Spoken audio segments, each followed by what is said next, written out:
Good morning बच्चों, मैं BL. Agarwal आज आपको इस लेक्चर में फिनंशियल अकाउंटिंग का एक चैप्टर सेल और रिटर्न या बोल सकते हो सेल ऑन अप्रूवल बेसिस का एक प्रॉब्लम डिस्कस करके सोल्व करके समझाने का कोशिश करूँगा। उम्मीद करूँगा आपको ज़रूर से ज़रूर समझ में आ जाएगा। ठीक है, ये रख दिया आपके सामने एक प्रॉब्लम। 31 दिसंबर 18 हमारा डेटर है 340।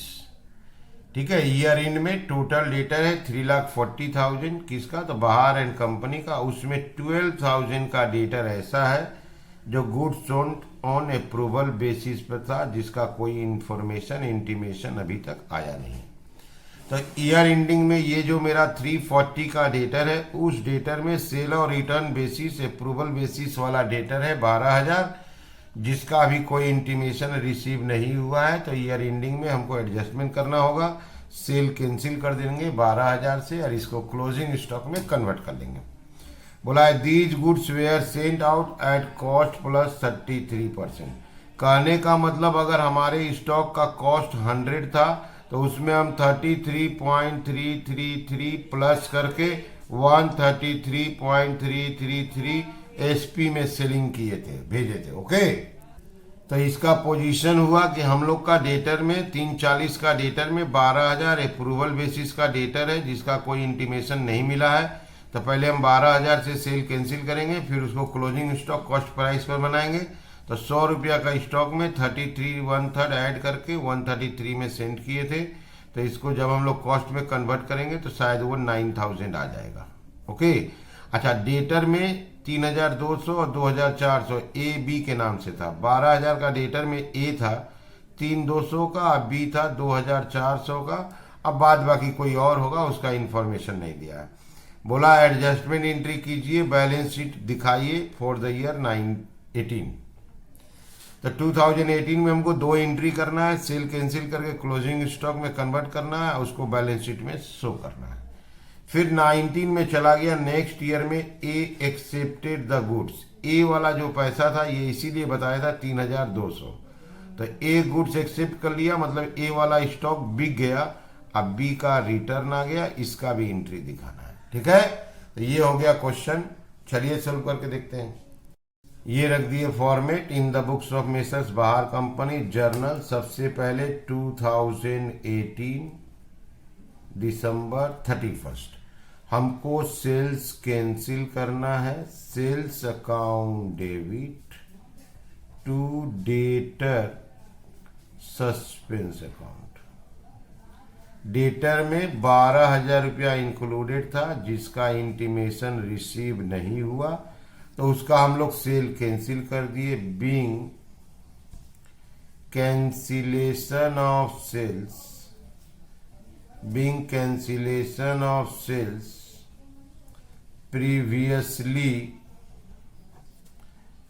Saint on approval basis. हम लोग सेल कैंसिल कर दिए जो स्टॉक हम लोग पहले अप्रूवल बेसिस में सेंड किए थे। ऐसा स्टॉक जिसका अभी तक कोई इंटीमेशन रिसीव नहीं हुआ है, ऐसे स्टॉक का सेल कैंसिल कर देते हैं। 12,000 में सेल कैंसिल हो गया। अब इसको क्लोजिंग स्टॉक में कन्वर्ट कर देंगे। Stock with customer account debit, stock with customer account debit to trading account.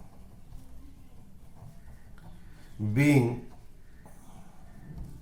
unsold stock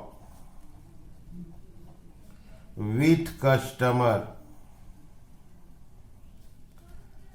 taken into closing stock, taken into closing stock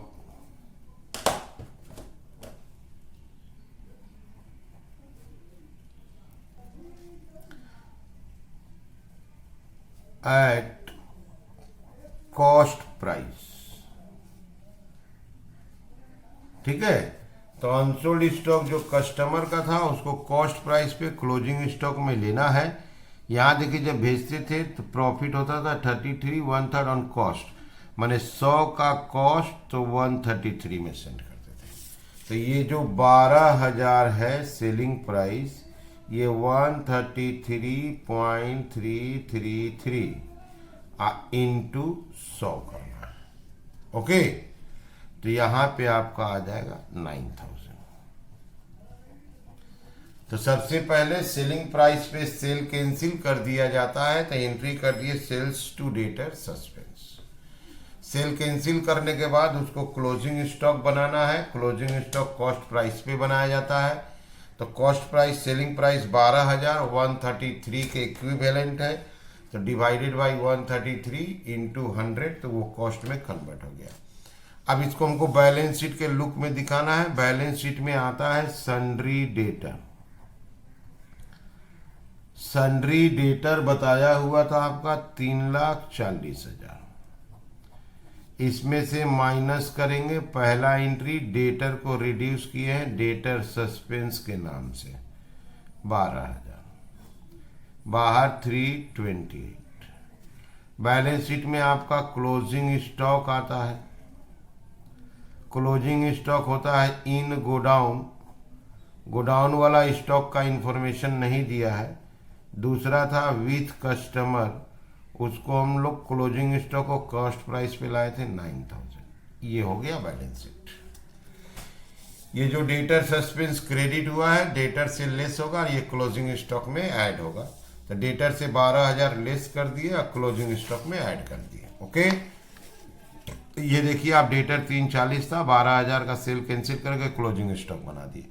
12,000 में ए था 3,200 और बी था 2,400, कोई और भी होगा क्योंकि 12,000 हमारा टोटल है। नेक्स्ट ईयर में बोला ए गुड्स को एक्सेप्ट कर लिया, मतलब ए वाला 3,200 बिक गया, अब बी वाला वापस आ गया। ओके, तो नेक्स्ट ईयर का भी जर्नल शो करना है। तो ये है next year, that is 2019। Okay, date नहीं दिया है। ए वाला स्टॉक बिक गया। ए वाला स्टॉक अगर बिकता है तो हम लोग का जो डेटर सस्पेंस था कैंसिल कर देंगे। Debtor suspense account debit to sales account, वो वापस स्टॉक ऑफ सेल मान लिया जाएगा और उसका सेल वैल्यू है आपका 3,200। Okay, being goods sold, being goods sold और approved, being goods sold or approved previously sent on approval basis, previously sent on approval basis, पहले उसको हम लोग अप्रूवल बेसिस में सेंड किए थे। ठीक है, प्रीवियस ईयर में सेल कैंसिल कर देना पड़ा था, जाके नेक्स्ट ईयर में ए जो था वो स्टॉक को रख लिया, सेल हो गया तो एंट्री कर दिए, सस्पेंस को कैंसिल कर दिए, सेल में कन्वर्ट कर दिए। बी वापस कर दिया था, बी अगर वापस करता है तो भी डेटर सस्पेंस कैंसिल होगा। Debtor suspense account debit to debtor account, B वाला वापस आया है टू डेटर अकाउंट, बी का डेटर लिस्ट से कैंसिल कर देंगे 2,400। Being goods return, being goods return by customer previously sent on approval basis, previously sent on approval basis, पहले उसको अप्रूवल बेसिस में दिए थे, वो बी वापस कर दिया, तो डेटर से अब उसको कैंसिल कर देंगे, तो डेटर सस्पेंस टू डेटर। ठीक है, ये एंट्री डिपेंड करता है फर्स्ट ईयर में सेल कैंसिलेशन में डेटर सस्पेंस लिखते हैं, नेक्स्ट ईयर में जाके डेटर सस्पेंस को कैंसिल करना ही है। अगर गुड्स बिकेगा तो 2 सेल्स, अब वापस आ जाएगा तो 2 डेटर। यहाँ देखिए डेटर सस्पेंस 2 सेल और रिटर्न आ गया तो 2 डेटर। ठीक है, तो उम्मीद करते आपको जरूर समझ में आया होगा। Okay, thank you, bye.